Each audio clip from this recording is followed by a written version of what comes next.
সকালে ঘুমিয়ে আছি, হঠাৎ আমার দম যেন বন্ধ হয়ে আসছে। তাই চোখ খুলে তাকিয়ে দেখি রাইসা আমার নাক টিপে ধরে আছে। রাইসার হাত সরিয়ে বললাম, আপনি তুমি আমার নাক টিপে ধরলে কেন? রাইসার বয়স মাত্র 5 বছর। তোমাকে সকাল থেকে ডাকছি, তুমি উঠছো না কেন? এত সকাল সকাল কেন ডাকছো? আব্বু তোমাকে ঘুম থেকে উঠিয়ে দিতে বলছে। ঠিক আছে আপনি তুমি বসো, আমি ফ্রেশ হয়ে আসছি। ঠিক আছে। তারপর বিছানা থেকে নেমে ওয়াশরুমে ঢুকে গেলাম। ফ্রেশ হয়ে রাইসাকে নিয়ে নিচে চলে আসলাম। নিচে এসে দেখি নানা নানি আর মামা মামি আমার জন্য নাস্তার টেবিলে বসে আছে। Good morning. Good morning. মামা আমাকে ডাকছো? তুই না দেশে যাবি বলছিস, তোর সবকিছু গুছিয়ে রাখ, আজ রাত 12টায় তোর ফ্লাইট। আব্বু আমি ভাইয়ের সাথে বাংলাদেশে যাব। মামনি, আমরা সবাই আরো কিছুক্ষণ পরে যাব। না না, আমি ভাইয়ের সাথে যাব। দাদু ভাই, আমরা পরে যাব। রাইসা আপনি ভাইয়া আবার আসবো, তখন তোমাকে নিয়ে যাব আর তোমার সাথে সব সময় মোবাইলে কথা বলবো। তাহলে ঠিক আছে, আমার সাথে কিন্তু সব সময় কথা বলতে হবে। ওকে আপনি। তারপর সবার সাথে নাস্তা করে মার্কেটে চলে গেলাম গাড়ি নিয়ে। বাড়ির সবার জন্য মার্কেট করে নিয়ে আসলাম। নানা নানি মামা মামি রাইসা তাদের জন্য মার্কেট করে নিয়ে আসলাম। তারপর মার্কেট থেকে বেরিয়ে রাইসার জন্য চকলেট আর আইসক্রিম নিয়ে বাসায় চলে আসলাম। বাসায় এসে সবারটা সবাইকে বুঝিয়ে দিলাম। তারা বলেছে আমি তাদের জন্য এগুলো কেন নিয়ে আসলাম। তারপর আমি রুমে এসে দেখি বুড়ি মানে রাইসা বিছানায় শুয়ে মোবাইলে গেমস খেলতে আছে। আমাকে দেখে বিছানায় নেমে দৌড়ে এসে জড়িয়ে ধরলো। ভাইয়া আমার চকলেট আইসক্রিম কোথায়? আমি কি আমার বুড়ির এগুলো না এনে পারি? এই নাও। তুমি আমার লক্ষ্মী ভাইয়া। দেখতে দেখতে এখন আমি এয়ারপোর্ট আছি। মামা মামি নানা নানি আর রাইসা সবাই এয়ারপোর্টে এসেছে, তারা আমাকে এগিয়ে দেওয়ার জন্য। আপনাদের একটা কথা বলতে ভুলে গেছি, আমি যে বাড়িতে যাচ্ছি এটা আব্বু আম্মু কেউ জানে না। আপু দুলাভাই যদি ফোন দিয়ে জিজ্ঞেস করে তুই কোথায়, তখন কি বলবো? বলবে আমি বাহিরে কোথাও আছি, আর আমি তো সকালে বাড়িতে পৌঁছে যাব। আমার মনে হয় না আর এখন ফোন দিবে। যখন সময় পাবি এখানে চলে আসবি। তোকে ছাড়া কিছু ভালো লাগে না, তুই বাসায় থাকলে অনেক ভালো লাগে। বাংলাদেশে গিয়ে এই বুড়ো নানাকে আবার ভুলে যাস না। এই নানা ভাই, তোমার কাছে আমার বউকে রেখে যাচ্ছি। যদি আমার বউয়ের কিছু হয় তোমার খবর করে ছাড়বো। বউ মানে নানির কথা বলছি। ঠিক আছে মামি, আমি গেলাম। আমার ছোট বউয়ের খেয়াল রাখবে আর তোমার শরীরের যত্ন নিও। ঠিক আছে, তুমি তো তোমার শরীরের যন্ত্র নিয়ে যাও। বুড়ি, তোমার আম্মুর কথা সব সময় শুনবে, বেশি দুষ্টুমি করো না। ভাইয়া তোমার সাথে ফোনে কথা। ঠিক আছে ভাইয়া। তারপর সবার কাছ থেকে বিদায় নিয়ে ভিতরে ঢুকে গেলাম। সবার চোখে পানি। আসবে না কেন? ছোটকাল থেকে তো তাদের কাছে বড় হয়েছি। আমার চোখে 2 ফোঁটা পানি পড়লো। এয়ারপোর্টের ভিতরে সব কাজ শেষ করে বিমানে গিয়ে বসলাম। 20 মিনিট পর বিমান বাংলাদেশের উদ্দেশ্যে উড়ে গেল। তাহলে এবার চলুন পরিচয়টা দিয়ে দেই। এতক্ষণ তো বক বক করে গেছি, আমাকে সবাই চিনেন। তারপর বলি, আমি রাসেল। লেখাপড়া শেষ করেছি কিছুদিন হয়েছে। আমার পরিবারের জনসংখ্যা 5 জন। আমি, আব্বু আম্মু, ভাইয়া ভাবি। বড় ভাইয়ার বিয়ের সময় ছিলাম না, কারণ ওই সময় আমার গুরুত্বপূর্ণ একটা পরীক্ষা ছিল। ভাবিকে ছবিতে দেখেছি, মাশাআল্লাহ অনেক সুন্দর। আমার সাথে ফোনে কথা হয়। ভাবি একটু মজার লোক। তো যাই হোক, আব্বু আর ভাইয়া নিজেদের ব্যবসা বাণিজ্য সামলায়। বাংলাদেশের কোটিপতিদের মধ্যে আমার বাবা একজন। এবার বাবার বিষয়টা খুলে বলি।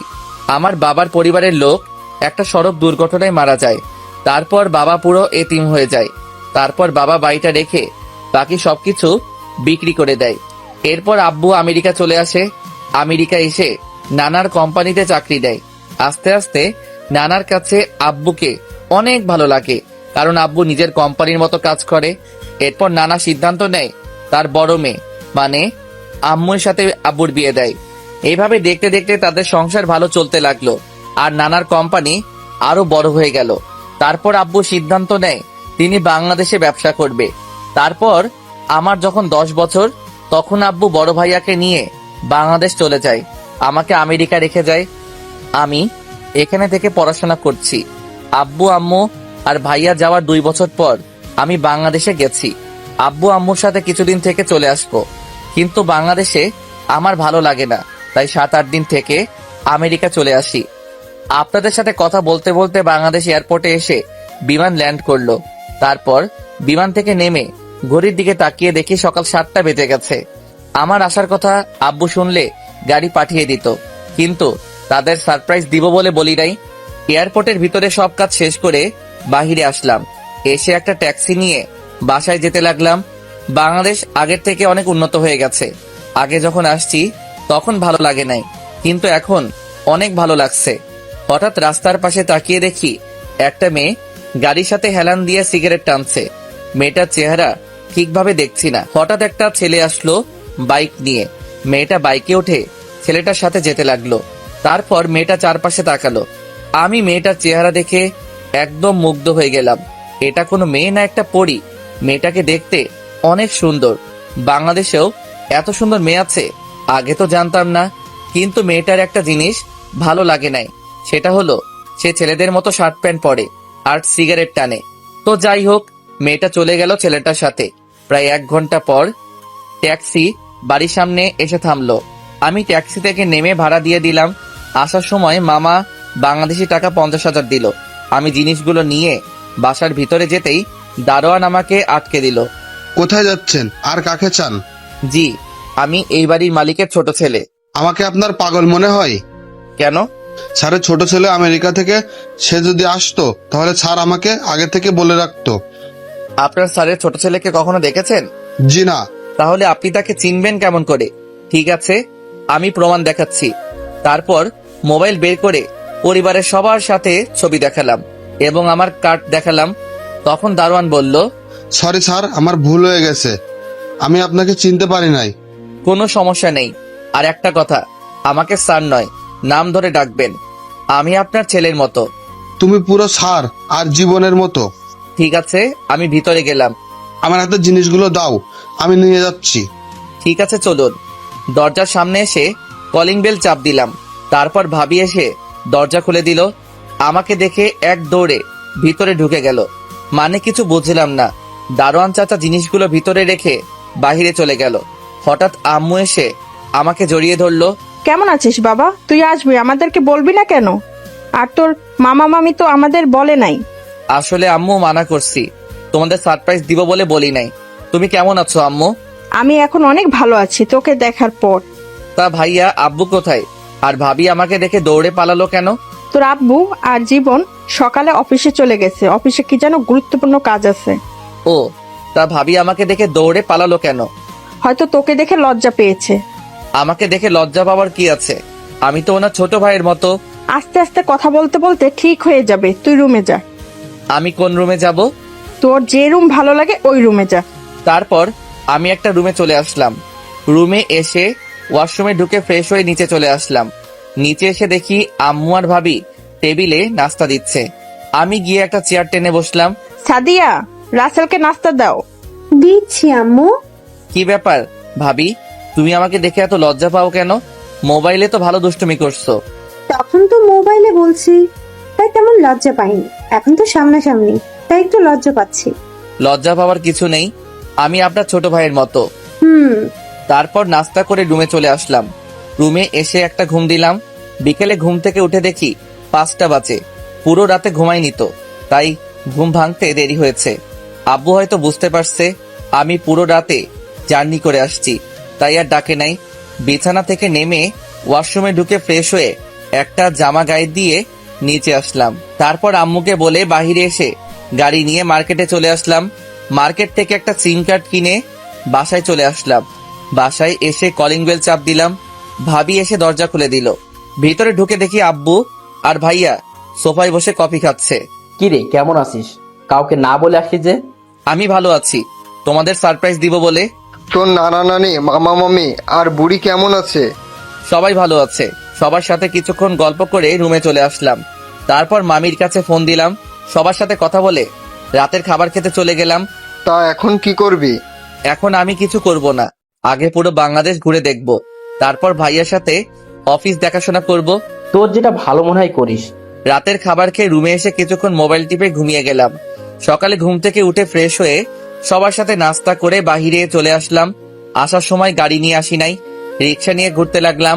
হঠাৎ দেখি একটা ছেলে রাস্তার পাশে মাথা নিচু করে বসে আছে। আমি রিক্সা থামিয়ে ছেলেটার কাছে গেলাম। আপনি এভাবে রাস্তার পাশে বসে আছেন কেন? আমি যে অফিসে চাকরি করতাম সেই অফিসের বস আমাকে অন্য লোকের কথাই ভুল বুঝে অফিস থেকে বের করে দিয়েছে। এখন আমি আমার পরিবার নিয়ে কিভাবে চলবো? পরিবারের সব দায়িত্ব আমার উপর। তোমার অফিসে কি হয়েছে যার জন্য তোমাকে বের করে দিল? অফিসের বস তার অফিসের একটা কর্মচারীকে একটা ফাইল দিয়েছে, তাকে ফাইলটা করে দেওয়ার জন্য, কিন্তু সে ফাইলটা ঠিকভাবে করতে পারে নাই।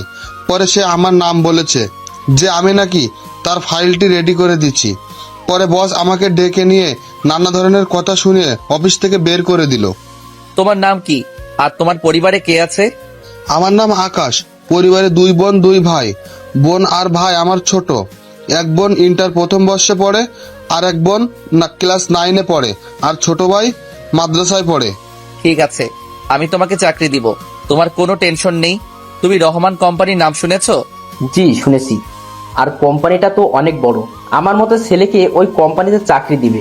তুমি জানো ওই কোম্পানির মালিক এর ছোট ছেলে আমি, রাসেল চৌধুরী।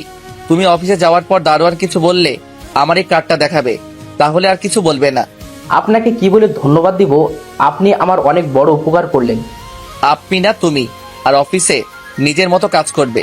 আর বেতনের কথা আমি ফোনে বলে দিব, ওটা নিয়ে তোমার চিন্তা করতে হবে না। তোমার কাগজপত্র সব নিয়ে যাবে। আকাশ চলে গেল। আমি আর দাঁড়িয়ে না থেকে রিক্সা নিয়ে একটা পার্কের সামনে চলে গেলাম, আর রিক্সা চালক চাচাকে 2000 টাকা দিলাম। বাবা, আমাকে এত টাকা দাও কেন? আমার তো ভাড়া মাত্র 50 টাকা। চাচা, আমি আপনাকে খুশি হয়ে দিয়েছি। কিন্তু বাবা, চাচা মনে করেন আপনার ছেলে টাকাটা দিছে। তোমার মতো ছেলে হয় না। দোয়া করি আল্লাহ যেন তোমার মতো ছেলে সবার ঘরে দেয়। চাচা, আপনার পরিবারে কে কে আছে? আমার পরিবারে আমি, তোমার চাচি আর একটা মেয়ে আছে, সে এবার ক্লাস 10-এ পড়ে। ও, তো চাচা এই কার্ডটা রাখেন। যদি কখনো কোনো সমস্যা হয় এই নাম্বারে একটা ফোন দিবেন, আমি সব সময় আপনার পাশে আছি। ঠিক আছে বাবা। তারপর চাচা চলে গেল। আমি পার্কের ভিতরে ঢুকে গেলাম। ভিতরে ঢুকে দেখি সব জোড়া জোড়ায় বসে আছে। হঠাৎ একটা জায়গায় চোখ পড়তে আমি পুরো অবাক হয়ে গেলাম। ভালোবাসা শব্দটা হয় না কখনো পুরনো, হয় না কখনো মলিন, হয় না ধূসর কিংবা বর্ণহীন, যা শুধু রংধনুর রঙে রঙিন, হোক না সেটা এপার কিংবা ওপারের। তারপরেও ভালোবাসা তো শুধুই ভালোবাসা। শুধু কাছে পাওয়ার জন্য ভালোবাসা নয়, শুধু ভালো লাগার জন্য ভালোবাসা নয়। নিজের সুখ বিসর্জন দিয়ে ভালোবাসার মানুষকে সুখী রাখার নামই ভালোবাসা। তারপর চাচা চলে গেল। আমি পার্কের ভিতরে ঢুকে গেলাম। ভিতরে ঢুকে দেখি সব জোড়ায় জোড়ায় বসে আছে। হঠাৎ একটা জায়গায় চোখ পড়তে আমি পুরো অবাক হয়ে গেলাম।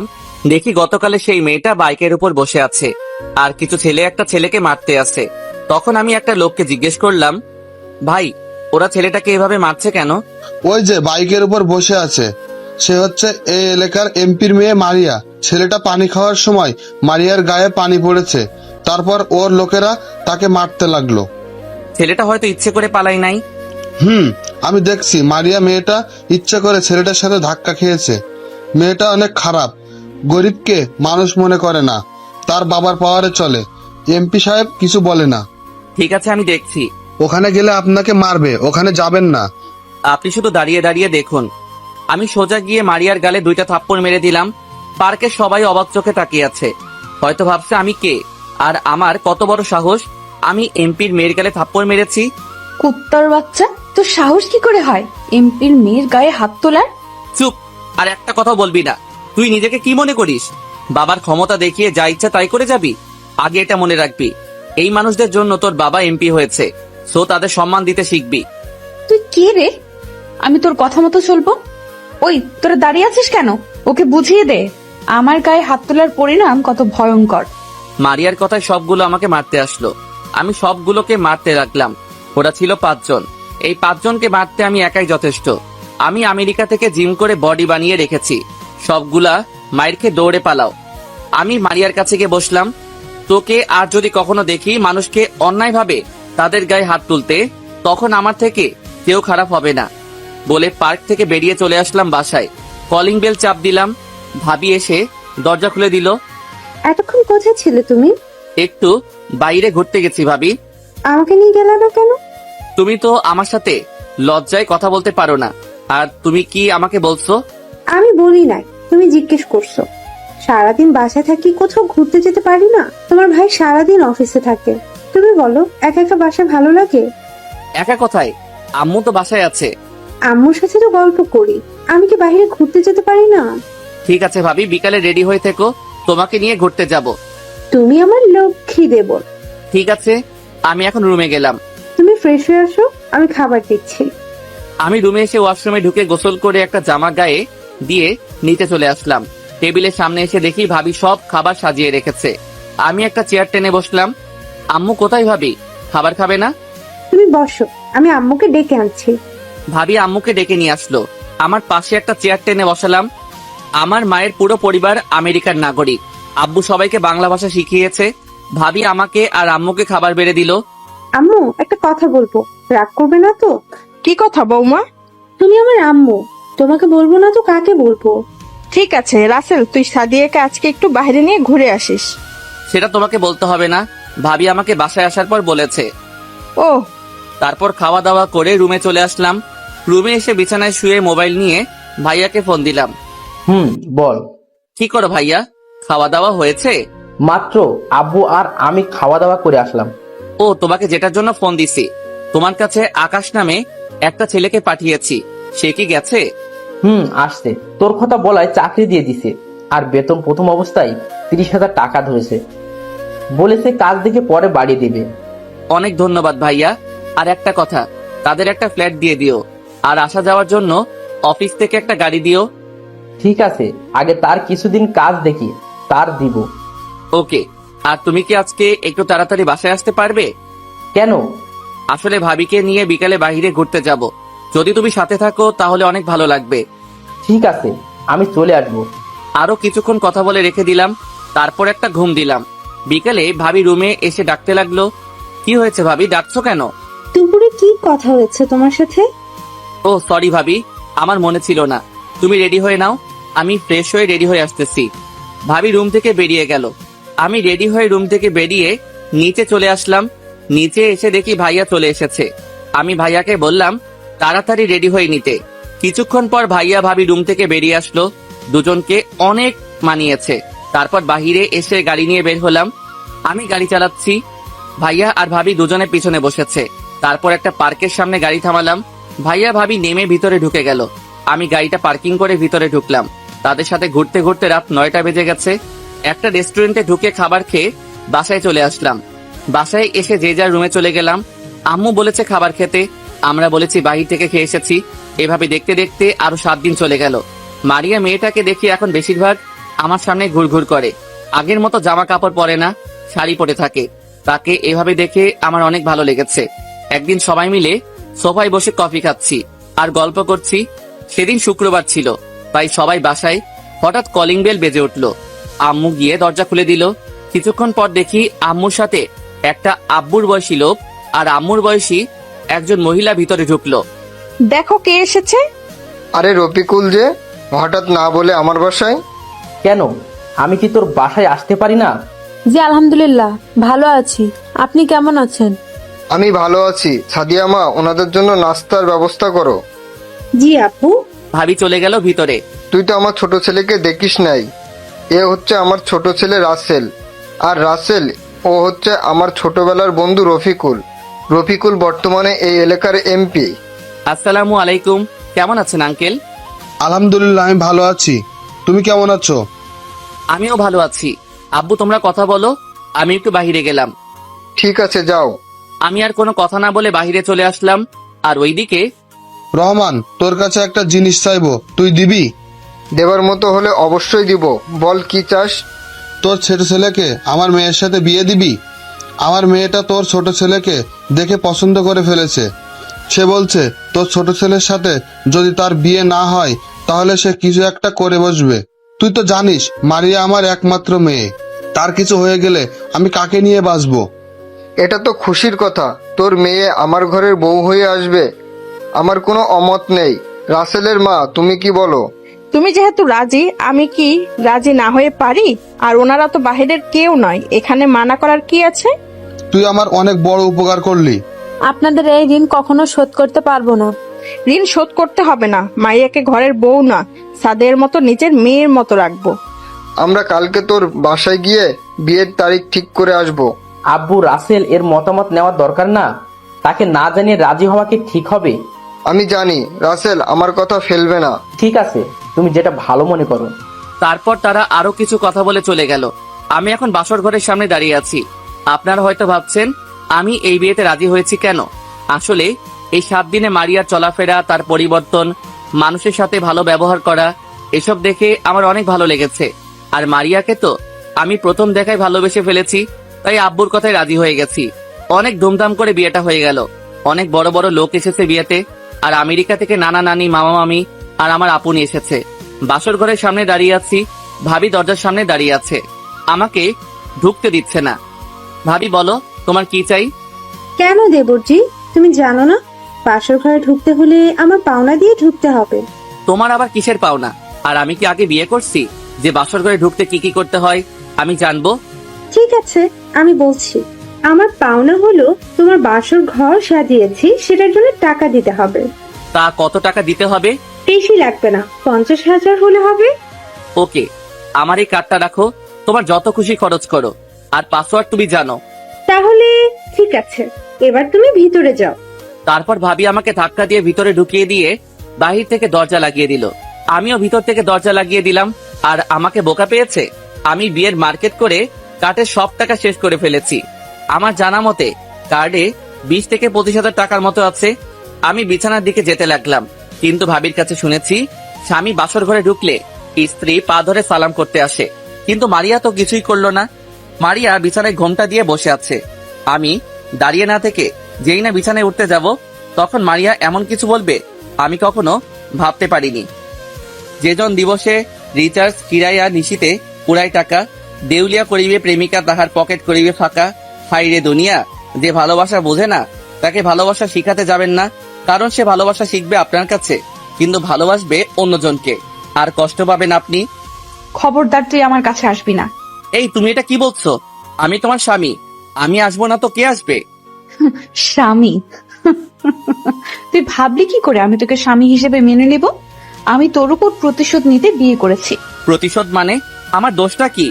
তুই ভুলে গেলি কিছুদিন আগে পার্কে সবার সামনে তুই আমার গায়ে হাত তুলছিস? তোর মনে নেই? আজ পর্যন্ত আমার বাবা মা আমার গায়ে হাত তুলে নাই। তোমার গায়ে হাত কেন তুলছি সেটা তুমি ভালো করে জানো। তুমি অন্যায়ভাবে একটা ছেলেকে মারছো, তাই বাধ্য হয়ে তোমার গায়ে হাত তুলছি। তুই এটাই তো বড় ভুল করছিস। আমি যা খুশি করব, তুই আমার গায়ে হাত তুলছিস কেন? এখন শুধু দেখবি আমি কি করি। তুই এখন ওই মারিয়াকে চিনতে পারোসনি। তাহলে আমাকে বিয়ে করলে কেন? আমি তো তোমাকে বিয়ে করতে চাইনি। তুমি নিজেই তো আমাদের বাসায় তোমার বাবা মাকে পাঠিয়েছো। বিয়েটা না করলে তো তোর উপর প্রতিশোধ নিতে পারবো না, তাই তো মা বাবাকে পাঠিয়েছি। তাই বলে তুমি আমার জীবনটা এভাবে নষ্ট করে দিবে? আমি তো মনে করছি তুমি ভালো হয়ে গেছো, আগের মতো কারোর সাথে খারাপ ব্যবহার করো না, তাই বাবার কথায় রাজি হয়ে গেলাম। এটা তো তোকে দেখানোর জন্য করেছি, যাতে তুই আমার উপর দুর্বল হয়ে পড়িস আর বিয়েতে রাজি হয়ে যাস। তাহলে এখন তুমি কি করতে চাও? সেটা সময় হলে দেখতে পাবি। তুমি আমার সাথে যা করার করো, কিন্তু আমার পরিবারের সাথে কিছু করো না। তাহলে আমি তোকে যা বলবো তোকে তাই করতে হবে। বল রাজি কিনা? ঠিক আছে, আমি রাজি। তুমি যা বলবে আমি তাই করব। ঠিক আছে, এখন গিয়ে সোফায় ঘুমিয়ে পড়। আমি কখনো সোফায় ঘুমাইনি, তাহলে এখন ঘুমাবো কি করে? খাটে তো অনেক জায়গা, আমি একপাশে শুয়ে পড়ি। তুই আমাকে বোকা পাইছিস? তোকে আমার সাথে শুতে দিলে আমাকে একা পেয়ে যদি কিছু করে বসিস। আমি তোদের মতো ছেলেদের ভালো করে চিনি। কথা না বাড়িয়ে সোফায় গিয়ে ঘুমা। আমি কোনো কথা না বলে বিছানার দিকে এগিয়ে যেতে লাগলাম। আমাকে এভাবে আসতে দেখে মারিয়া পিছে যেতে লাগলো।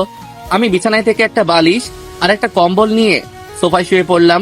মারিয়া হয়তো ভাবছিল আমি তার সাথে কিছু করব। মারিয়া বিছানায় শুয়ে পড়লো। আমি তার সাথে অনেক কিছু করতে পারতাম, কিন্তু পরিবারের সম্মানের কথা চিন্তা করে কিছু বলি নাই। তা না হলে ওর মতো এমপির মেয়েকে বাসা থেকে বের করে দিতাম। আবার এমপি বাবার ছোটবেলার বন্ধু।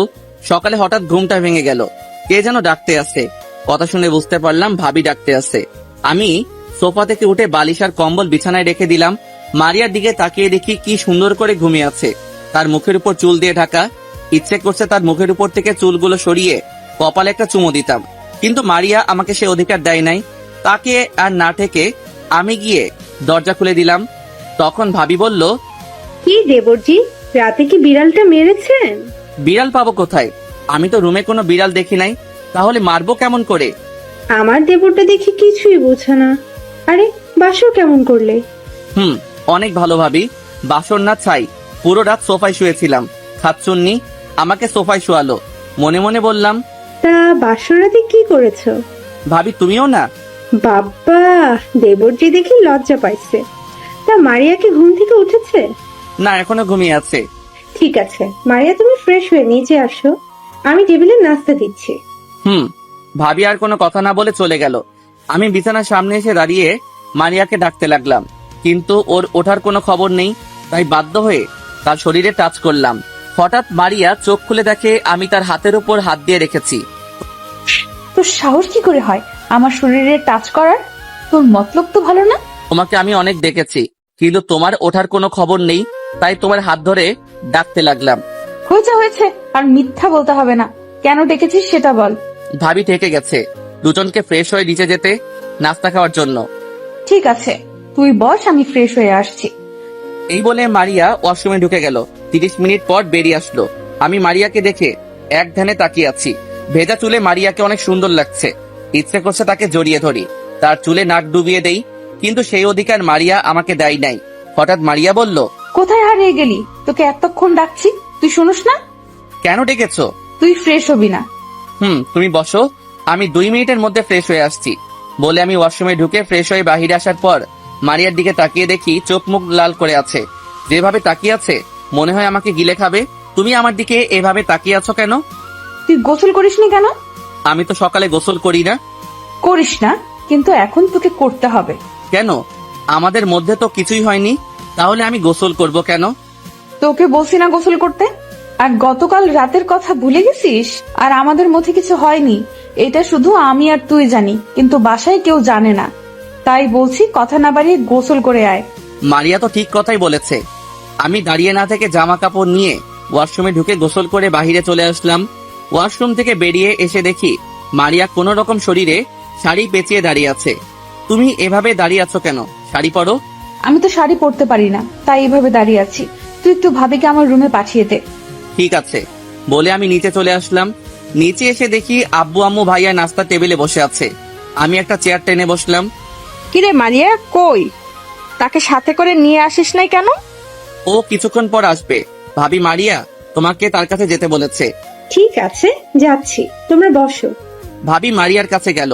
কিছুক্ষণ পর ভাবি মারিয়াকে নিয়ে সিঁড়ি দিয়ে নিচে নামতে লাগলো। আমি তো মারিয়াকে দেখে অবাক। শাড়িতে মারিয়াকে অনেক সুন্দর লাগছে। মারিয়া নিচে এসে আমার পাশে একটা চেয়ার টেনে বসলো। রাসেল, নাস্তা করে রেডি হয়ে থাকিস। কেন আব্বু? মারিয়ার আব্বু আম্মু আসবে, তারা তোদের নিয়ে যাবে, এটা বিয়ের নিয়ম। ঠিক আছে আব্বু। আমি নাস্তা করে রুমে চলে আসলাম। রুমে এসে বিছানায় শুয়ে মোবাইল টিপতে লাগলাম। কিছুক্ষণ পর দেখি মারিয়া রুমে আসলো। তখন আমি বিছানা থেকে নেমে সোফায় গিয়ে বসলাম। মারিয়া কিছু না বলে তার মোবাইল নিয়ে বারান্দায় চলে গেল। বারান্দায় গিয়ে কার সাথে যেন হেসে হেসে কথা বলছে, মনে হয় বান্ধবীর সাথে কথা বলছে। আমি আর বসে না থেকে বাসার বাহিরে চলে আসলাম। এদিক ওদিক ঘোরাঘুরি করে দুপুরে বাসায় চলে গেলাম। কলিং বেল চাপ দেওয়ার পর আম্মু এসে দরজা খুলে দিল। কিরে তুই কোথায় ছিলি? তোকে ফোন দিছি, তুই ফোন ধরিস নাই কেন? আসলে আম্মু মোবাইল সাইলেন্ট ছিল, তাই বলতে পারবো না। ঠিক আছে ভিতরে আয়, তোর শ্বশুর শাশুড়ি এসেছে, তাদের সাথে কথা বলে রুমে গিয়ে ফ্রেশ হয়ে আয়। আমি শ্বশুর শাশুড়ির সাথে কিছুক্ষণ কথা বলে রুমে চলে আসি। রুমে এসে দেখি মারিয়া আয়নার সামনে বসে চুল ঠিক করতে আসছে। হঠাৎ লক্ষ্য করে দেখি মারিয়ার পেটের উপর কাপড় নেই, কি ধবধবে সাদা পেট। ইচ্ছে করছে পেটের উপর হাত বুলিয়ে দিতে, ইচ্ছে থাকলে তো আর হবে না। মারিয়া তো আমার উপর প্রতিশোধ নিতে বিয়েটা করেছে, কিন্তু মারিয়ার এখনো কোনো রিয়াকশন দেখছি না। সকালে 2টো পাপ্পি দিছে। আমার সাথে তো সকাল থেকে কোনো খারাপ কিছু করে নাই, শুধু মারিয়া আমাকে তুই করে বলে, এর থেকে বেশি কিছু না। আমাকে রুমে দেখে বলল, সকাল থেকে কোথায় ছিলি? তোকে ফোন দিচ্ছি, ধরলি না কেন? মোবাইলটা সাইলেন্ট ছিল। তাড়াতাড়ি রেডি হয়ে নিচে আয়, আমি আব্বু আম্মুর সাথে নিচে আছি। আসার সময় ব্যাগটা সাথে করে নিয়ে আসবি। বলে মারিয়া নিচে চলে গেল। আর আমি মনে মনে ভাবতে লাগলাম, সামান্য একটা এমপির মেয়ে হয়ে আমার সাথে এগুলা করছিস? তোর আব্বু যদি আমার বাবার বন্ধু না হতো, তাহলে তোকে ঘাড় ধাক্কা দিয়ে বাসা থেকে বের করে দিতাম। রেডি হয়ে ব্যাগটা নিয়ে রুম থেকে বেরিয়ে নিজে চলে গেলাম।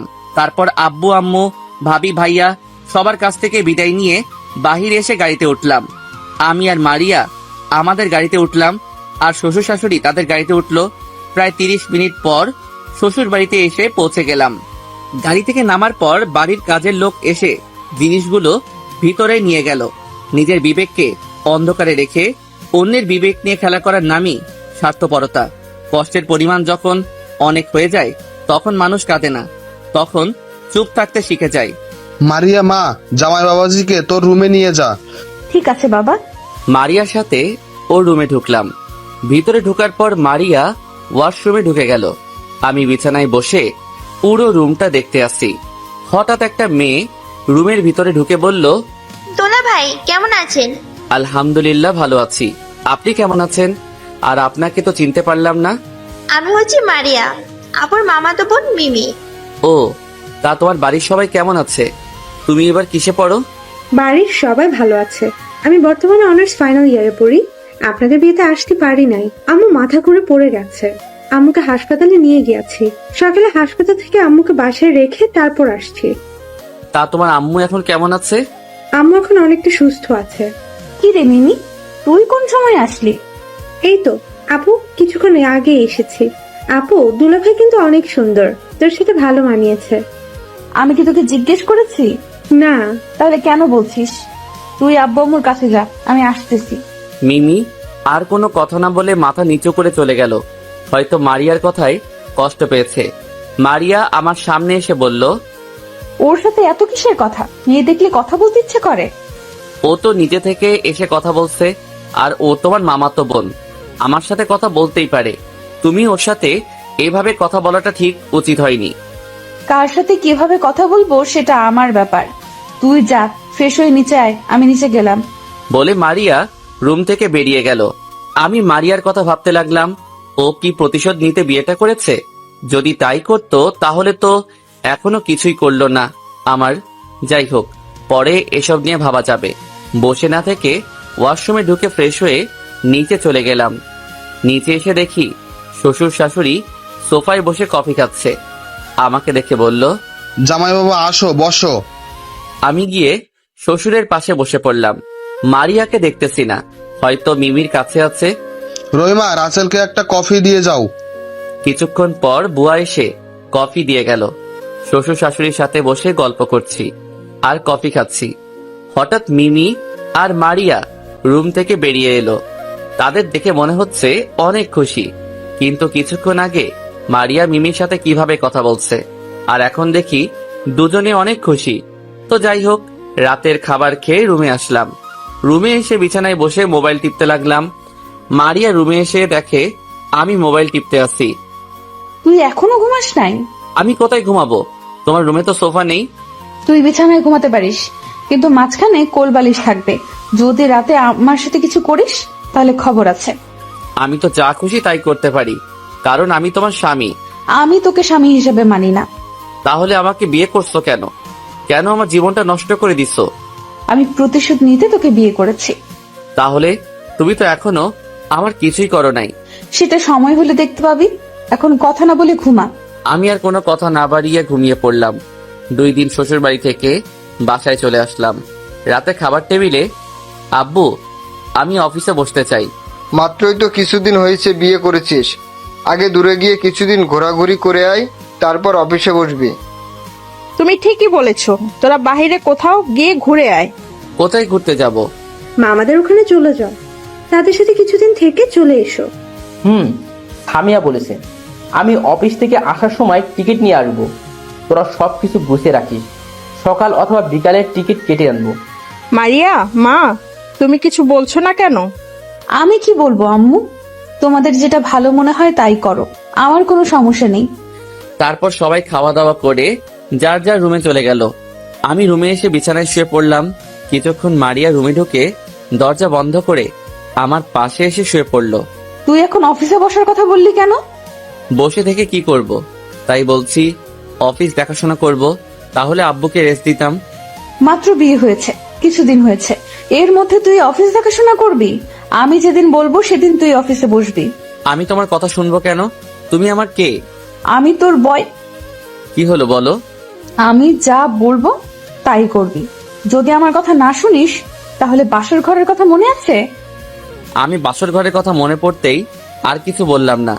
ইচ্ছে করছে ছাত্রনীর মাথা ফাটিয়ে দেই। কেন যে ওর গায়ে হাত দিতে গেলাম। পরের দিন বিকালে সবার সাথে কথা বলে দুজনে এয়ারপোর্টের উদ্দেশ্যে বেরিয়ে পড়লাম। রাত 8টায় আমাদের ফ্লাইট। আসার সময় ড্রাইভারকে সাথে করে নিয়ে আসলাম। সবকিছু শেষ করে দুজনে গিয়ে বিমানে বসলাম। দুজনের সিট একসাথে পড়ছে। পরের দিন সকাল 7টায় বাসায় পৌঁছে গেলাম। বিমানে তেমন কোনো কথা হয়নি। মামা আমাদের জন্য এয়ারপোর্টে গাড়ি পাঠিয়ে দিছে। বাসায় এসে কলিং বেল চাপ দিলাম। মামি এসে দরজা খুলে দিল।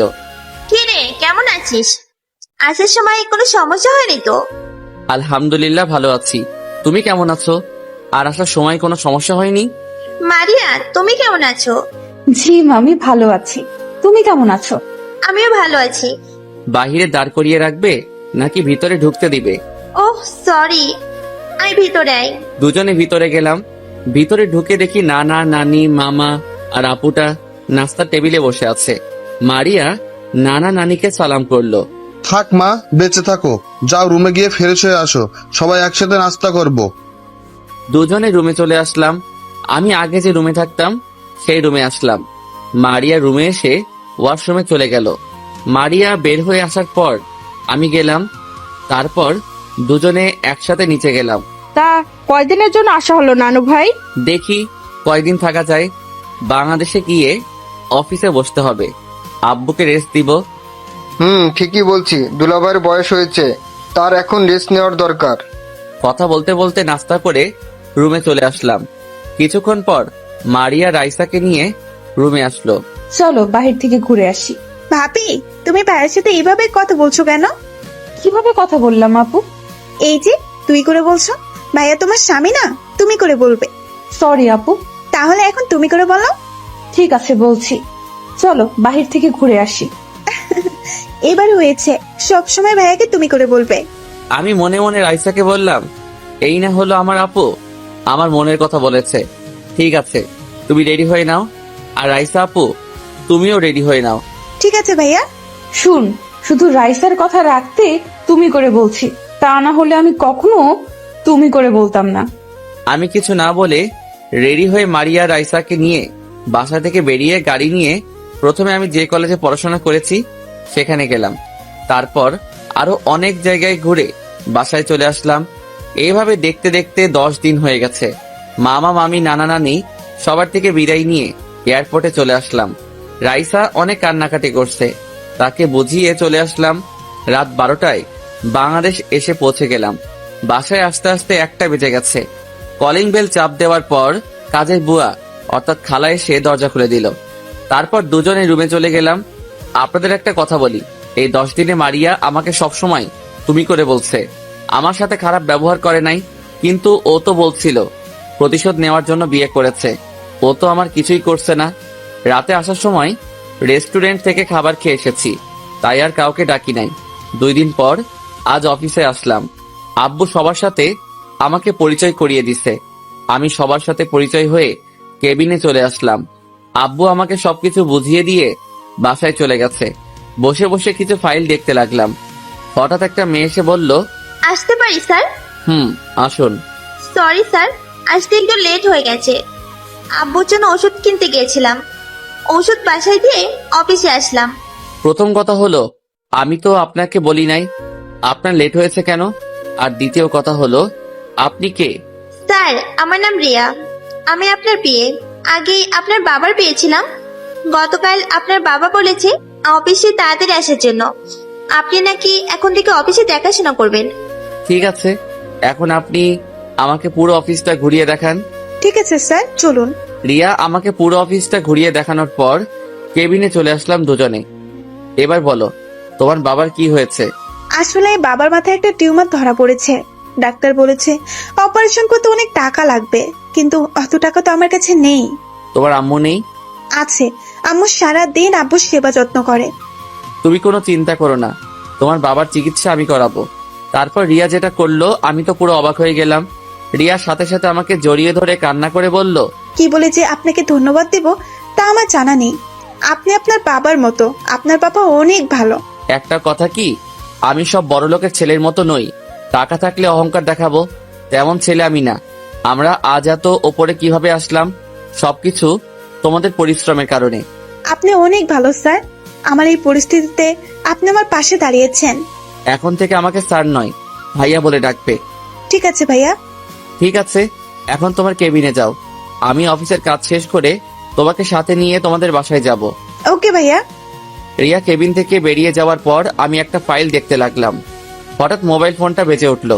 তাকিয়ে দেখি মারিয়া ফোন দিচ্ছে। বলো। তুই এখন কোথায়? তুমি জানো না আমি কোথায়? অফিসে বসে কাজ করতে আসি। তুই এখনই বাসায় আয়। কেন, কি হয়েছে? সেটা আসলে দেখতে পাবি। ঠিক আছে, আমি আসছি বলে ফোনটা কেটে কেবিন থেকে বেরিয়ে ম্যানেজারকে বলে অফিস থেকে বাইরে এসে গাড়ি নিয়ে বাসায় চলে আসলাম। কলিং বেল চাপ দেওয়ার পর বুয়া এসে খুলে দিল। ভিতরে ঢুকে দেখি আব্বু আম্মু ভাবি সোফায় বসে আছে। আব্বু আমাকে দেখে সোফা থেকে উঠে এসে ঠাস করে 2টা থাপ্পড় মেরে দিল। আমি তো কিছুই বুঝতে পারলাম না। তখন আমি বললাম, আব্বু তুমি আমাকে মারলে কেন? তুই প্রথম দিন অফিসে গিয়ে কি করেছিস? তোকে খুব ভালো মনে করেছি, কিন্তু তুই আমার ভাবতেও অবাক লাগে তুই এমন কিছু করবি। আমি কি করেছি সেটা তো বলবে। এখন কিছুই বুঝছিস না? তোর লজ্জা করে না বাসায় বউ রেখে অন্য মেয়েকে জড়িয়ে ধরতে? আমি কাকে জড়িয়ে ধরলাম? দেখছেন আব্বু এখন কিছুই বুঝে না। তাহলে এগুলো কি? মোবাইলে কিছু ছবি দেখে আমি পুরো অবাক হয়ে গেলাম। রিয়া যে আমাকে জড়িয়ে ধরেছে তার কিছু ছবি কে যেন তুলে মারিয়াকে পাঠিয়েছে। আব্বু আম্মু, আমি রিয়াকে জড়িয়ে ধরি নাই, রিয়া নিজে আমাকে জড়িয়ে ধরেছে। তোর লজ্জা করে না অফিসের পিএকে ভুলিয়ে ভালিয়ে তার সাথে অসভ্যতামি করতে? আবার এখন আমার কাছে মিথ্যা বলছিস? আব্বু বিশ্বাস করো, আমি আর তোর কোনো কথা শুনতে চাই না। তুই এক্ষুনি আমার বাসা থেকে বের হয়ে যা। তুমি কি পাগল হয়ে গেলে? ও না হয় একটা ভুল করে ফেলেছে, সেজন্য তুমি তাকে বাসা থেকে বের করে দিবে? আব্বু আম্মু ঠিক কথা বলেছে, এবারের মতো ওকে মাফ করে দেন। রাসেল এরকম কাজ আর করবে না। মারিয়ামা, তুমি কি বলো?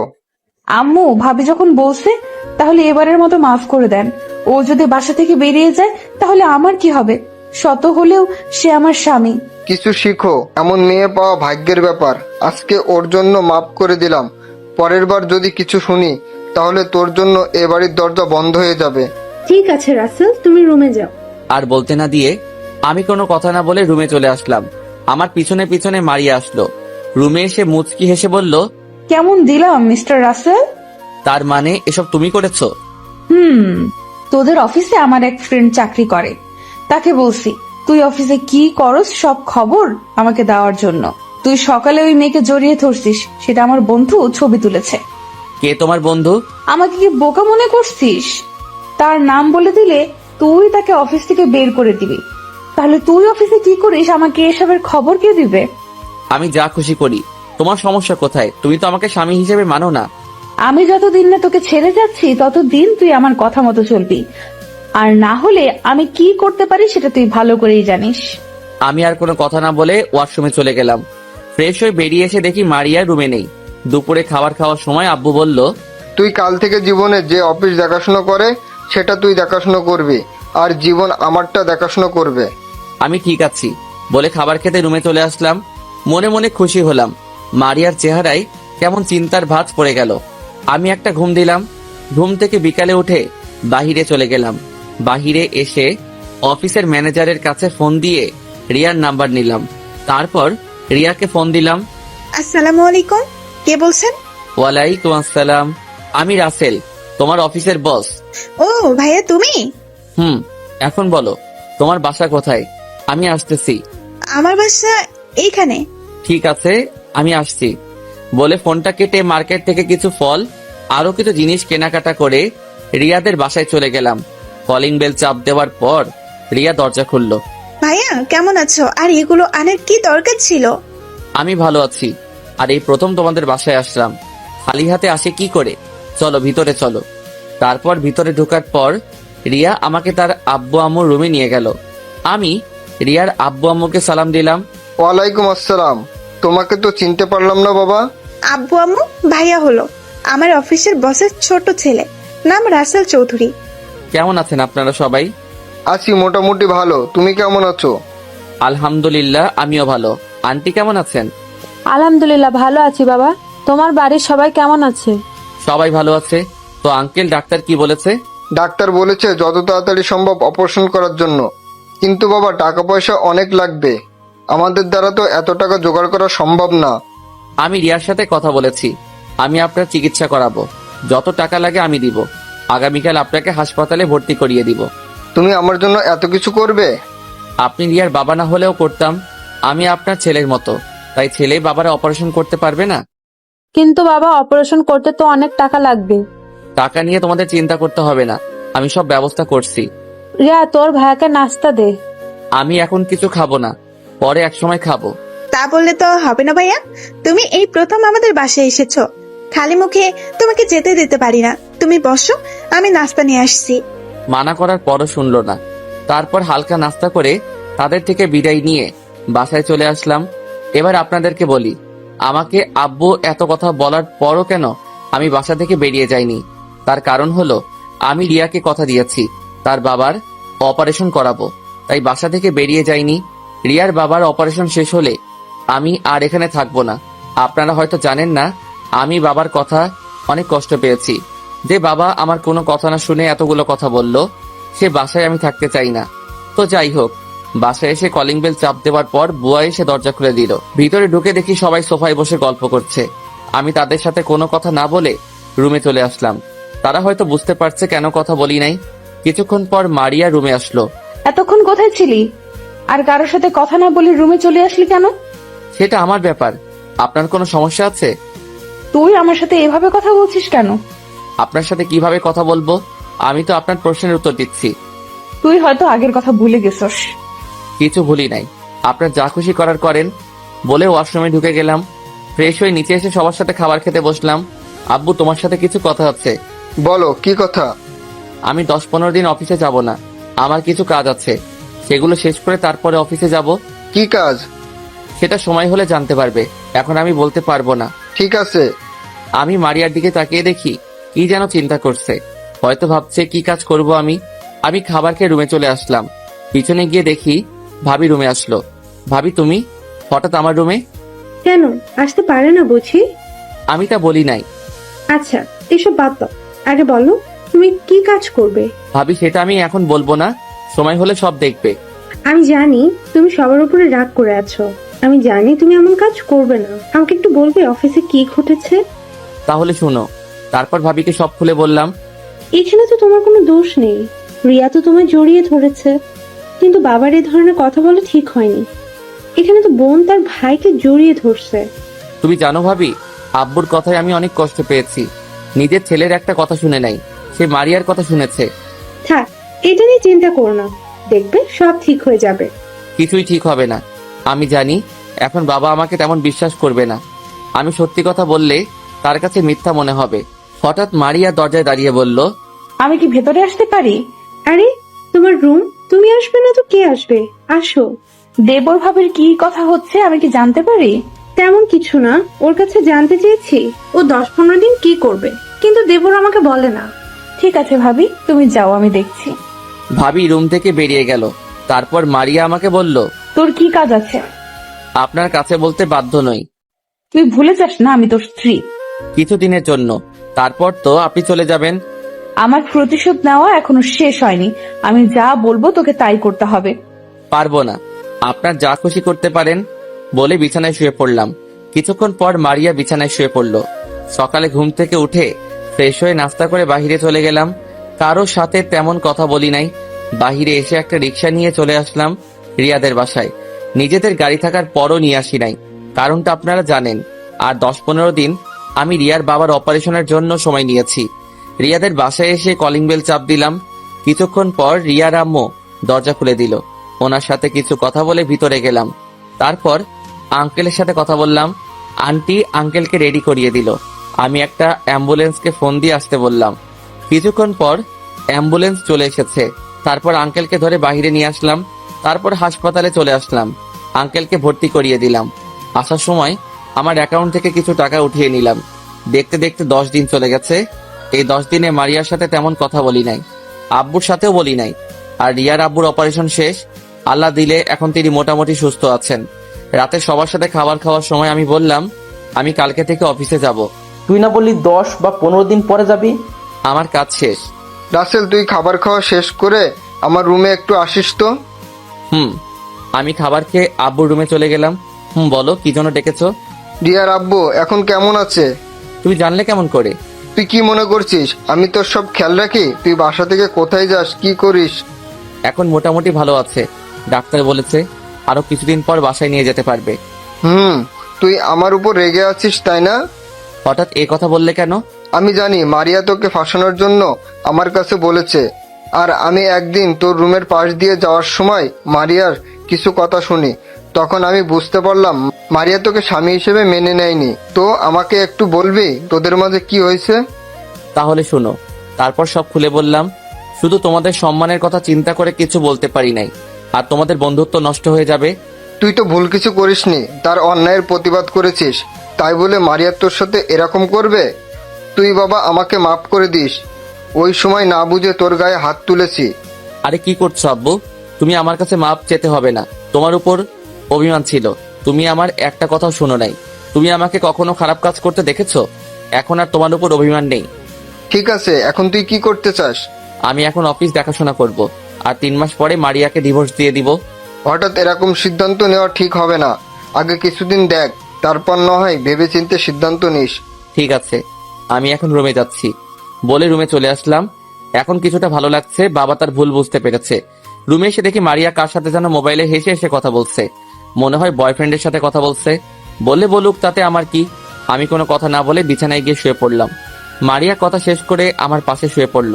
দেখতে দেখতে আরো 2টা মাস চলে গেছে। প্রথম কয়েকদিন মারিয়া আমার সাথে খারাপ ব্যবহার করছে, কিন্তু এখন তেমন খারাপ ব্যবহার করে না। আমি তার সাথে বেশি কথা বলি না।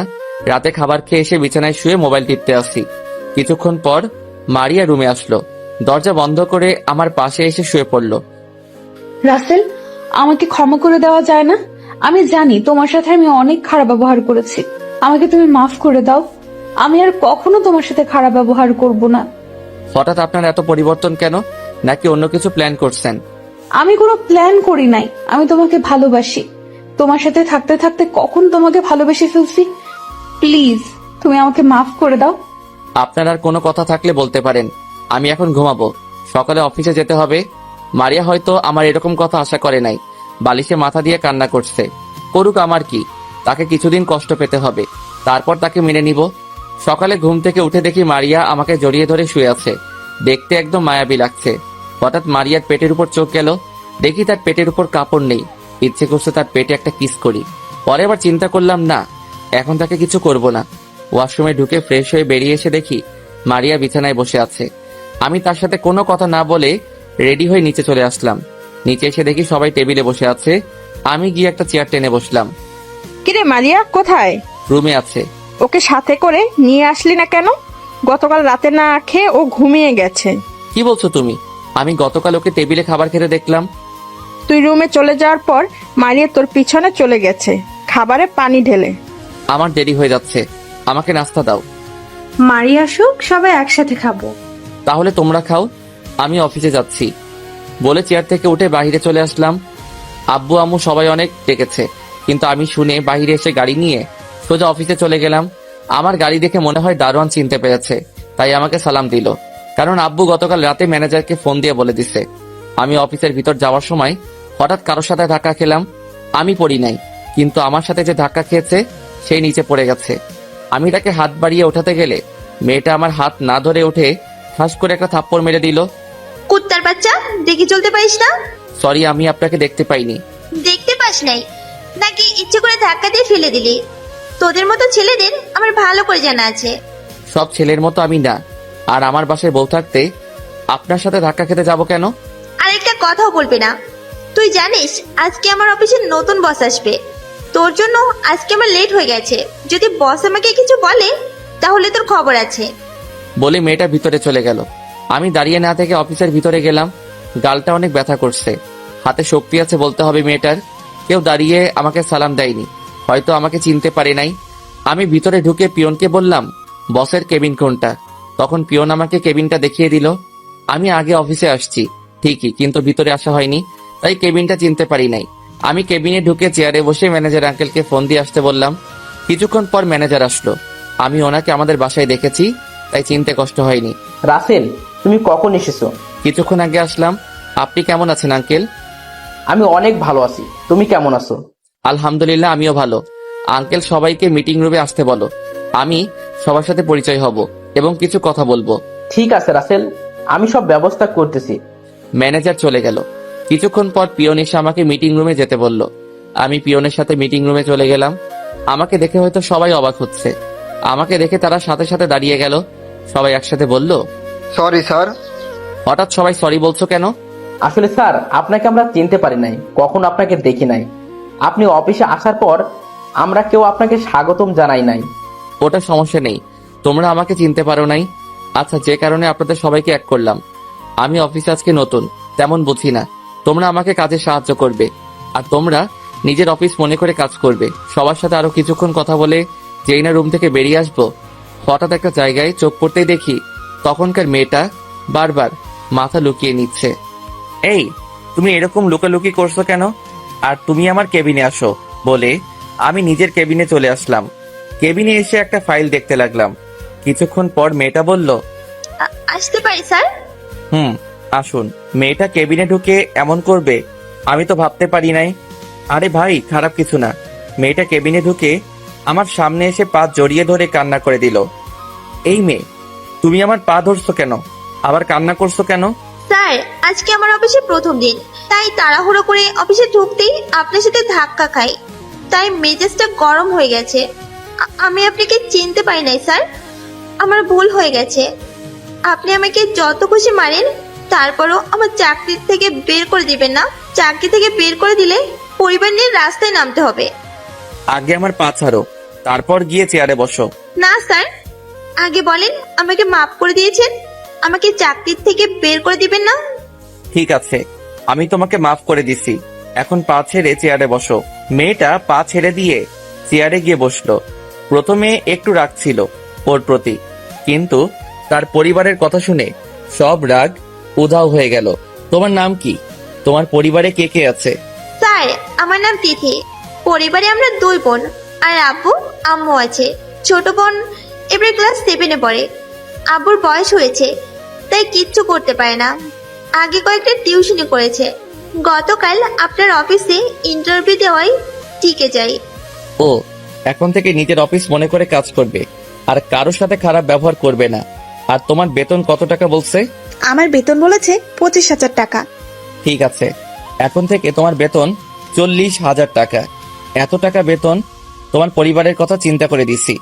আর অফিস থেকে যাওয়ার সময় অগ্রিম মাসের বেতন নিয়ে যেও, আমি ম্যানেজারকে বলে রাখবো। এখন তুমি আসতে পারো। তিথি চোখের পানি মুছে একটা হাসি দিয়ে কেবিন থেকে বেরিয়ে গেল। তারপর আমি কাজ করতে লাগলাম। কাজ করতে করতে দুপুরের লাঞ্চ টাইম হয়ে গেছে। হঠাৎ মোবাইলটা বেজে উঠলো। হাতে নিয়ে দেখি মারিয়া ফোন দিছে। প্রথমে 2-3 বার দেওয়ার পর ধরলাম। এত ফোন দিচ্ছেন কেন? দুপুরে খাবার খেয়েছো? খাবার খাইছি না খাইছি সেটা আপনাকে বলতে যাব কেন? কারণ আমি তোমার স্ত্রী, জিজ্ঞাসা করতেই পারি। আমি তো আপনাকে স্ত্রী হিসেবে মানি না। কিছুদিন পর আপনাকে ডিভোর্স দিয়ে দিব। আমাকে কি ক্ষমা করা যায় না? আমি তো আমার ভুল বুঝতে পেরেছি। সেটা আপনি দেরি করে ফেলেছেন। আমি আর আপনাকে মেনে নিব না। কিছুদিন অপেক্ষা করেন, তারপর ডিভোর্স পেপার পেয়ে যাবেন। প্লিজ, তুমি এমনটা করো না। আমি তোমাকে ছাড়া থাকতে পারবো না। আমি তোমাকে অনেক ভালোবাসি। আপনি মরেন না বাঁচেন সেটা আমার দেখার বিষয় নয়। ফোন রাখেন, আমার হাতে কাজ আছে। মারিয়াকে আর কিছু বলতে না দিয়ে ফোন কেটে দিলাম। হাতে অল্প একটু কাজ আছে, সেগুলো করতে লাগলাম। কাজ শেষ করে কেবিন থেকে বেরিয়ে ম্যানেজারকে বলে অফিস থেকে বেরিয়ে এসে গাড়ি নিয়ে একটা রেস্টুরেন্টে চলে গেলাম। তারপর খাবার খেয়ে আবার গাড়ি নিয়ে অফিসে চলে আসলাম। বিকেলে অফিস শেষ করে বাহিরে এসে গাড়ি নিয়ে রিয়ার বাসায় চলে গেলাম, কারণ রিয়া ফোন দিয়ে বলেছে তাদের বাসায় যাওয়ার জন্য। তার আব্বু নাকি আমাকে ডেকেছে। বাসার ভিতরে ঢুকে কলিং বেল চাপ দিলাম। কিছুক্ষণ পর আন্টি এসে দরজা খুলে দিল। আসসালামু আলাইকুম আন্টি, কেমন আছেন? আলহামদুলিল্লাহ, ভালো আছি বাবা। তুমি কেমন আছো? তোমার বাড়ির সবাই কেমন আছে? আমিও ভালো আছি। বাড়ির সবাই ভালো আছে? ঠিক আছে, ভিতরে আসো, তোমার আঙ্কেল রুমে আছে। আমি ভিতরে ঢুকে আঙ্কেলের রুমে চলে গেলাম। ভিতরে ঢুকে দেখি আঙ্কেল বিছানায় শুয়ে আছে। আমাকে দেখে উঠে বসলো। আসসালামু আলাইকুম, কেমন আছেন আঙ্কেল? আমি ভালো আছি, তুমি কেমন আছো? আমিও ভালো আছি। তা কি জন্য আসতে বললেন? আসলে গতকাল রিয়াকে দেখতে এসেছে, ছেলেটা নাকি রিয়াকে একদিন রাস্তায় দেখে পছন্দ করে ফেলেছে। এখন আমরা যদি রাজি থাকি তাহলে তারা বিয়ের তারিখ ঠিক করবে। ছেলেদের নিজের কোম্পানি আছে, সেটা দেখাশুনো করে। ছেলেটা কেমন, তার খোঁজ খবর নিয়েছেন? সেজন্য তো তোমাকে আসতে বললাম। তুমি একটু খোঁজ খবর নিয়ে দেখো, যদি ছেলে ভালো হয় তাহলে সামনের দিকে আগাবো। ঠিক আছে আঙ্কেল, আপনি ছেলের ঠিকানা আমাকে দেন। তুমি রিয়ার থেকে নিও, ওর কাছে আছে। আরে ভাইয়া, তুমি কখন এসেছো? এই তো অল্প কিছুক্ষণ হবে। তা তোর আজকে আসতে এত দেরি কেন? একটা বান্ধবীর সাথে মার্কেটে গিয়েছিলাম, তাই আসতে লেট হয়ে গেছে। ও আচ্ছা, আগে বল, যেই ছেলে তোকে দেখতে এসেছে তাকে কি তোর পছন্দ হয়েছে? রিয়া লজ্জায় মাথা নিচু করে ফেললো। তার মানে রিয়ার ছেলেটাকে পছন্দ হয়েছে। থাক, আর লজ্জা পেতে হবে না। আমি আগে ছেলেটার খোঁজ খবর নিয়ে দেখি, তারপর বিয়ের দিন তারিখ ঠিক মনে করব। তুই ছেলেটার ঠিকানা আমাকে দে। রিয়া আমাকে ঠিকানা দিছে। আরো কিছুক্ষণ কথা বলে রিয়াদের বাসা থেকে বেরিয়ে গাড়ি নিয়ে বাসায় চলে আসলাম। কলিং বেল চাপ দেওয়ার পর মারিয়া এসে খুলে দিল। মনে হয় আমার জন্য অপেক্ষা করে আছে। আজকে আসতে দেরি হলো যে? সেটা আপনাকে বলতে হবে? তুমি আমার সাথে এমন ভাবে কথা বলছো কেন? কেন বলছি সেটা আপনি ভালো জানেন। আমাকে কি একটা সুযোগ দেওয়া যায় না? আমি কথা দিচ্ছি আর কখনো তোমার সাথে খারাপ ব্যবহার করব না। তুমি যেভাবে বলবে আমি সেভাবে চলবো। আমি রুমে গেলাম, আপনার সাথে কথা বলতে বিরক্ত লাগছে বলে নিজে রুমে চলে আসলাম।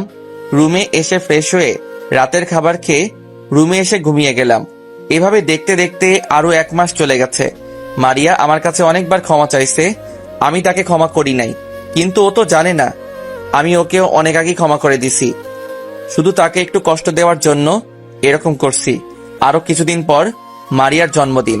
ভাবছি সেই দিন তাকে আপন করে নিব। মারিয়া সব সময় মন মরা হয়ে থাকে, তার চেহারা দেখে বোঝা যায়। কান্নাও করে। জন্মদিনে আপন করে নিয়ে ভালোবাসা দিয়ে সব কষ্ট দূর করে দিব। ও আপনাদের তো বলা হয়নি, এর ফাঁকে রিয়ার বিয়ে হয়ে গেছে। আমরা সবাই গেছি রিয়ার বিয়েতে, শুধু মারিয়া ছাড়া। ওর নাকি ভালো লাগে না। আমি তো জানি কেন ভালো লাগে না। রিয়ার যে ছেলেকে বিয়ে করেছে ছেলেটা অনেক ভালো। আমি অনেকভাবে খোঁজ খবর নিছি, আর রিয়ার বিয়ের সব খরচ আমি চালিয়েছি। আর রিয়াদের পরিবারের দায়িত্ব সবকিছু রিয়ার জামাই নিছে। তো যাই হোক, দেখতে দেখতে সেই দিনটা চলে এসেছে। বাসার সবাইকে বলছি কেউ যেন রিয়াকে না বলে আজকে যে তার জন্মদিন। ভাবিকে বলছি রিয়াকে নিয়ে বাহিরে কোথাও নিয়ে যেতে। ভাবি তাই করেছে। এদিকে আমি মারিয়ার আব্বু আম্মুকে আসতে বললাম, তারাও চলে এসেছে। আমি আর ভাইয়া ছাদে সবকিছু সাজিয়ে রেখেছি, আর লাইট সবগুলো অফ করে রেখেছি। রাত 10টায় ভাবি মারিয়াকে নিয়ে বাসায় চলে এসেছে। মারিয়ার আব্বু আম্মু তারা আব্বু আম্মুর রুমে আছে। মারিয়া খাবার না খেয়ে রুমে চলে এসেছে। রুমে এসে দেখে আমি মোবাইল টিপতে আছি। আপনার সাথে আমার কিছু কথা আছে। কি কথা বলো?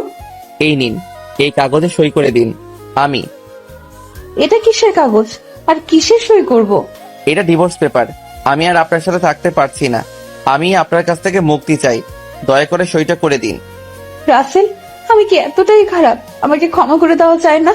আমি না হয় তোমার সাথে খারাপ ব্যবহার করেছি, তার জন্য তোমার কাছে মাফ চেয়েছি।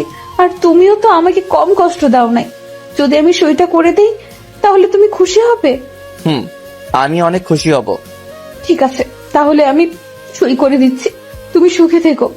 পারলে আমাকে মাফ করে দিও, আর কখনো মনে হয় আমার চেহারা দেখবে না। আচ্ছা, চলে যখন যাবে আমার একটা আবদার রাখবে? প্লিজ না করো না। কি আবদার? তুমি আমার সাথে একটু ছাদে যাবে, তবে তোমার চোখ বন্ধ রেখে নিয়ে যাব। আবার ভয় পেও না, তোমাকে ছাদ থেকে ফেলে দিব না। তুমি যদি আমাকে মেরে ফেলো তারপরও আমার কষ্ট হবে না, কারণ তোমার হাতে মরতে পারলে জীবনটা ধন্য মনে করব। চলো। আমি একটা কাপড় দিয়ে মারিয়ার চোখ বেঁধে দিলাম। তারপর মারিয়ার হাত ধরে নিয়ে যেতে লাগলাম ছাদে। মারিয়া অনেক কান্নাকাটি করছে। ছাদে আসার পর মারিয়ার চোখ খুলে দিলাম। ছাদ তো অন্ধকার, এখানে কেন নিয়ে আসলে? তারপর হঠাৎ সব লাইট জ্বলে উঠলো, আর সবাই একসাথে বলতে লাগলো, happy birthday to you, many many happy returns of the day. Maria সবাইকে দেখে অবাক হয়ে গেল। তার চেয়ে বেশি অবাক হলো তার আব্বু আম্মুকে দেখে। আব্বু আম্মু, তোমরা এখানে কখন এসেছো তোমরা? আমরা রাতে এসেছি। রাসেল বাবা যে আমাদের সাথে সব খুলে বলেছে তোর সাথে রাসেলের মধ্যে কি হয়েছে। তোর এমন কাজ করা উচিত হয়নি। রাসেল পারতো তোকে অনেক আগে বাসা থেকে বের করে দিতে, কিন্তু তোর আব্বুর বন্ধুত্ব নষ্ট হয়ে যাবে দেখে কিছু বলে নাই। ওদের মতো ঘরের বউ হয়ে আসতে ভাগ্য লাগে, কিন্তু তোর কাজটা করা ঠিক হয়নি। আব্বু আম্মু, আমি বুঝতে পারি নাই, আমার ভুল হয়ে গেছে, আমাকে তোমরা ক্ষমা করে দাও। আমাদের কাছে ক্ষমা না চেয়ে শ্বশুর শাশুড়ির এবং রাসেলের কাছে চা। তারা যদি তোকে ক্ষমা করে তাহলে আমরা তোকে ক্ষমা করে দিব। মারিয়া আব্বু আম্মুর কাছে গিয়ে ক্ষমা চাইলো। তারা মারিয়াকে ক্ষমা করে দিছে। আমার কাছে আসতে চাইলে আমি বলি আগে কেকটা কাটার জন্য। তারপর মারিয়া কেক কাটলো, একজন একজন করে সবাইকে খাইয়ে দিল। তারা সবাই কিছুক্ষণ থেকে নিচে চলে গেল। অনেক ধন্যবাদ আপনাকে আমার শেষ আবদার রাখার জন্য। এখন আপনি আসতে পারেন। আমার কথা শুনে মারিয়া মুখটা মলিন হয়ে গেছে, চোখ দিয়ে পানি পড়ে গেল। যেই না মারিয়া চলে যাওয়ার জন্য পা বাড়ায়, তখনই আমি মারিয়াকে পিছন থেকে জড়িয়ে ধরলাম। এই পাগলি, আমাকে ছেড়ে কোথায় যাও? তুমি জানো না এই রাসেল তোমাকে ছাড়া অসহায়? তুমি ভাবলে কি করে আমি তোমাকে যেতে দিব? তুমি জানো তোমাকে আমি বিয়ের আগে একদিন রাস্তার পাশে দাঁড়িয়ে থাকতে দেখে ভালোবেসে ফেলেছি। তাহলে আমাকে ডিভোর্স দিলে কেন? এখন তো তোমার কোনো অধিকার নেই আমাকে জড়িয়ে ধরার। কে বলেছে অধিকার নেই? অধিকার আগেও ছিল, এখনো আছে। তুমি তো আমাকে ডিভোর্স দিছো, তাহলে অধিকার থাকবে কি করে? আরে পাগলি, তুমি তো কাগজটা পড়েই দেখো নাই, ওখানে কি লেখা ছিল? তুমি যখন বলছিলে ডিভোর্স পেপার, তখন যেন আমার মাথায় আকাশ ভেঙে পড়লো। পরে চিন্তা করলাম তুমি যদি আমাকে ছাড়া সুখী থাকতে পারো তাহলে আমি তোমাকে ছেড়ে চলে যাই, তাই তোমার খুশির জন্য সই করে দিলাম। এখন একটু পড়ে দেখো তো, কাগজটায় লেখা আছে। তারপর মারিয়া কাগজটা পড়তে লাগলো। আপনারা শুনবেন কি লেখা আছে? তাহলে শুনুন। আমাকে কাছে পেতে হলে আমার সব শর্ত মানতে হবে। নিচে যেগুলো লেখা আছে সেগুলো যদি মানতে পারো তাহলে সই করবে। 1, আমাকে ছেড়ে কখনো যেতে পারবে না। 2, আমাকে সব সময় আদর করতে হবে। 3, রাতে ঘুমানোর সময় জড়িয়ে ধরতে হবে। 4, অফিসে যাওয়ার সময় 10টা কিস, আসার পর 10টা কিস করতে হবে। 5, তুমি রান্না করলে আমি পিছন থেকে জড়িয়ে ধরতে দিতে হবে। 6, আর সবশেষে আমাকে অনেক ভালোবাসতে হবে। এই ছিল কাগজের লেখা। মারিয়া আমাকে শক্ত করে জড়িয়ে ধরে কান্না করে দিল। আমি তোমার সব শর্তে রাজি। আমি অক্ষরে অক্ষরে তোমার চাওয়া পাওয়া পালন করব। তুমি শুধু আমার পাশে থেকো। মহারানী, অবশ্যই থাকবো। একমাত্র মরার আগ পর্যন্ত আমি তোমার পাশে থাকবো। আমার না অনেক খিদে পেয়েছে। ঠিক আছে, নিচে চলো। তুমি খাবার খাবে? ওই খাবার না, তোমার ঠোঁট দুটো খেতে চাই। এই না না, কে শুনে কার কথা? আমাকে শক্ত করে ধরে ঠোঁটের সাথে ঠোঁট লাগিয়ে কিস করতে লাগলো। মনে হচ্ছে এতদিনের সব কষ্ট সব ঠোঁটের উপর দিয়ে মিটাচ্ছে। আমিও তার সাথে তাল মিলাতে লাগলাম। প্রায় 10 মিনিট পর ছেড়ে দিল। দুজনে হাঁপাতে লাগলাম। আরো কিছুক্ষণ থেকে নিচে আসার সময় মারিয়া বলল, আমাকে কোলে করে নিয়ে যাও। কি? তোমার মতো আটার বস্তাকে আমি কোলে নিব? কি বললে তুমি? আমি আটার বস্তা? ঠিক আছে, তোমার কোলে নিতে হবে না আমাকে। বুঝেছি, বউটা আমার অভিমান করছে। আসলে মারিয়া আটার বস্তা না, আমি তাকে রাগানোর জন্য বলেছি। আমি আর কোনো কথা না বলে মারিয়াকে কোলে তুলে নিলাম। মারিয়া আমার বুকে মাথা লুকিয়ে ফেললো। মারিয়াকে নিয়ে রুমে ঢুকলাম। মারিয়া আমার কোল থেকে নেমে ওয়াশরুমে ঢুকে গেল। আমি দরজা বন্ধ করে বিছানায় গিয়ে শুয়ে পড়লাম। কিছুক্ষণ পর মারিয়া ওয়াশরুম থেকে বেরিয়ে এসে আমাকে জড়িয়ে ধরলো। ওই, আমার না একটা ছেলে লাগবে। ঠিক আছে, কালকে হাসপাতাল থেকে এনে দিব। ওই, আমি কি তোমাকে হাসপাতাল থেকে এনে দিতে বলছি বাচ্চা? তাহলে কোথায় থেকে এনে দিব? যা, আমার লজ্জা করছে। ও মা, তাই? স্বামীর সাথে বলতে কিসের লজ্জা? তোমার কাছে বলতে লজ্জা পাচ্ছি না। তোমার পাঠক পাঠিকারা সব দেখতে আছে এবং সব শুনতে আছে। তারা শুনলে সমস্যা কোথায়? তাদের জানতে হবে না? কি বলেন পাঠক পাঠিকা ভাই ও বোনেরা? তুমি জানো তোমার জন্য ছেলে আনতে আমার অনেক পরিশ্রম করতে হবে। করতে হলে করবে, তারপরও আমার একটা ছেলে চাই তোমার মতো। ঠিক আছে, চলো তাহলে মিশন শুরু করে দেই। ওই মিয়ারা, এখনো তাকিয়ে আছেন কেন? আমাদের কি শান্তি মতো মিশন শুরু করতে দিবেন না? বুঝেছি, লাইট বন্ধ না করলে আপনারা তাকিয়ে থাকবেন। আমি বিছানা থেকে নেমে লাইটটা অফ করে দিয়ে এসে মারিয়াকে জড়িয়ে ধরে ঠোঁটে কিস করতে লাগলাম। তারপর আস্তে আস্তে চলে গেলাম ছেলে আনার মিশনে। আর দেখতে হবে না, অনেক কিছু দেখে ফেলছেন। আপনাদের লজ্জাশরম কিছুই নেই। দেখতে দেখতে কিছুদিন চলে গেল। এর মাঝে তিথির বিয়ে হয়ে গেল। তার বিয়ের খরচও আমি চালিয়েছি। এর মাঝে নানা নানি, মামা মামি আর রাইসা তারা এসে কিছুদিন থেকে আবার চলে গেছে আমেরিকা। আর আমি এখন অফিস দেখাশোনা করি। আব্বু আম্মু ভাবি মারিয়া তারা বাসায় থাকে। ভাইয়া অন্য অফিস দেখাশোনা করে আর বাকি কোম্পানি ম্যানেজার দেখাশোনা করে। মারিয়া আমার সব শর্ত পূরণ করে। তো সবাই আমাদের জন্য দোয়া করবেন। ধন্যবাদ সবাইকে। ক্ষুধার্ত পেট, খালি পকেটে আর মিথ্যা ভালোবাসা জীবনে অনেক কিছু শিখিয়ে যায়। কাউকে মন থেকে ভালোবেসে দেখুন, তাকে ছেড়ে থাকাটা মৃত্যুর সমান মনে হবে।